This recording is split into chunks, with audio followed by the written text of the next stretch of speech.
تو اس لیے جناب ہمیں پہلے تو بنیادی طور پر جب آپ یہ ٹھپا لگاتے ہیں مذہبی چینل تو ہمیں اس سے کوئی ایز سچ تکلیف نہیں ہوتی. مذہب کا مطلب اگر رسول اللہ صلی اللہ علیہ وسلم ہے، مذہب کا مطلب اگر اللہ تعالیٰ کی ہستی ہے، مذہب کا مطلب اگر خدا تعالیٰ کے فرستادے ہیں، مذہب کا مطلب اگر خدا تعالیٰ کے قائم کردہ خلفاء ہیں اس زمین پر، مذہب کا مطلب اگر صاحبان کشف و الہام بزرگ ہیں، مذہب کا مطلب اگر خدا تعالیٰ سے زندہ تعلق ہے، تو مجھے کیا تکلیف ہے آپ کے اس الزام سے؟ لیکن لحاظ داری جو ہے وہ آپ کی ہوتی ہے. آپ کے اس وقت جذبات جو ہیں وہ تلی کے یہ ہتھیلی کا چھالا بنے ہوئے ہیں، وہ بات بات پہ دکھ جاتا ہے.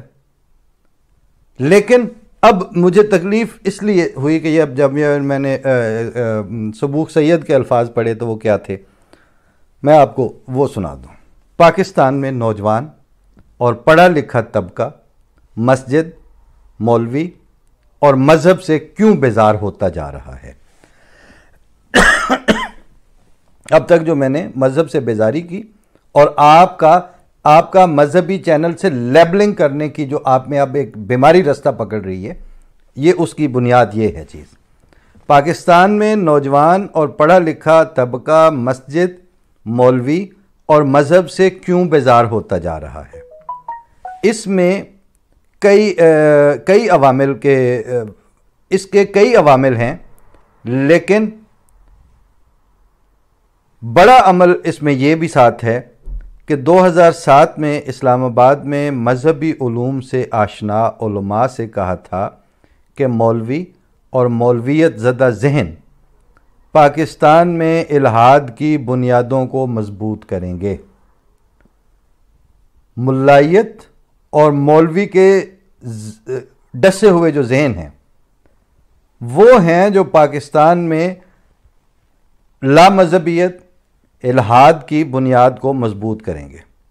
آپ اس طبقے کی ذہنی حالت کا اندازہ لگائیں، یعنی ملائیت کے، کہ دلیل ان کے پاس کچھ نہیں، بس بولتے جا رہے ہیں. انہیں معلوم نہیں کہ ان کے پاؤں کے تلے سے جائے نماز کھینچی جا چکی ہے. وہ پاؤں تلے سے زمین نہیں لکھا انہوں نے، ان کے پاؤں کے تلے سے جائے نماز کھینچی جا چکی ہے اور مقتدی بھاگ چکا ہے. اب زومبیز ہی ان کا کل سرمایہ ہیں. سبوق سید تنگ آ کے، یعنی وہ اس وقت ملائیت کے ساتھ جو کھڑے ہیں، وہ جو صوفوں کو آگ لگانے والے ہیں اور اس پہ کاری صاحب کرنے والے جو ہیں، وہ اب زومبیز ہیں. ان کے ساتھ یہ گفتگو کہاں ہو سکتی ہے؟ ان کے ذہنوں کا یہ لیول کہاں رہنے دیا ہے؟ شاہ دولے کے وہ چوہے جن کے پیدا ہوتے ہی ان کے کانوں پہ لوہے کے ٹوپ سر پہ چڑھا دیے تھے، اب وہ یہ گفتگو کیسے سمجھیں گے اور کیسے سنیں گے؟ اور اس میں ظاہر ہے ایک ڈائیکاٹمی ہے معاشرے کو تقسیم شدہ. ایک طرف سے ان کو پتہ ہے کہ جناب اب وہ لون جب آنی ہے اور کاٹن، تو اس کے جو اشتہار آنے ہیں اس میں ونسونی لڑکیاں عورتیں آنی ہیں، انہوں نے اپنے آپ وہ کھڑے ہو کہ دکھانا ہے کہ جی دیکھیں یہ ڈیزائن تو یہ ڈیزائن. اس کے اوپر جا کے تو یہ جن کو انہوں نے زبردستی کے وہ کنٹوپ چڑھائے ہوئے ہیں پیروں تک، وہ ان کے نزدیک آئیڈیل عورتیں ہیں.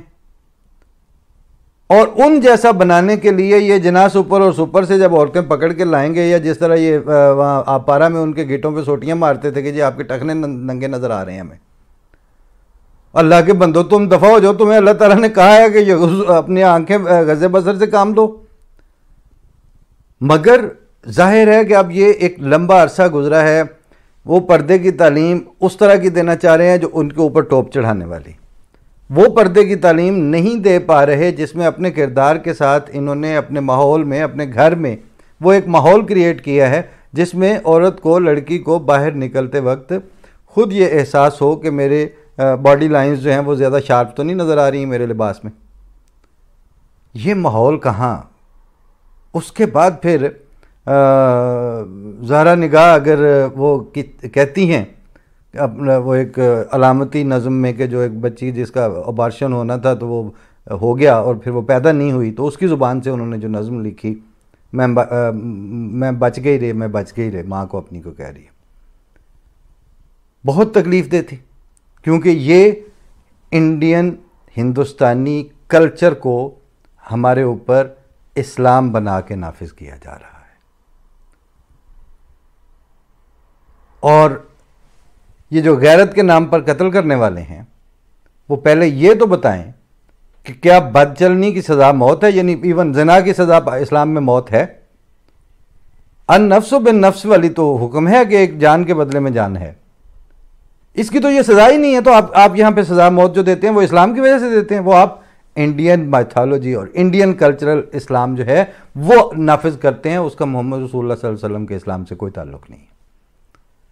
اور اس وقت جو عورت مارچ آپ کے پاکستان والا ہوتا ہے وہ وہی ہے جو آپ کاروکاری والی عورت، جو آپ وٹے سٹے والے، اور جو اس کے حقوق کو اس حد تک تلف کرنے والے کہ بھائی نے بہن کو مار دیا، باپ نے بیٹی قتل کر دی، تو یہ اس کے خلاف ہے.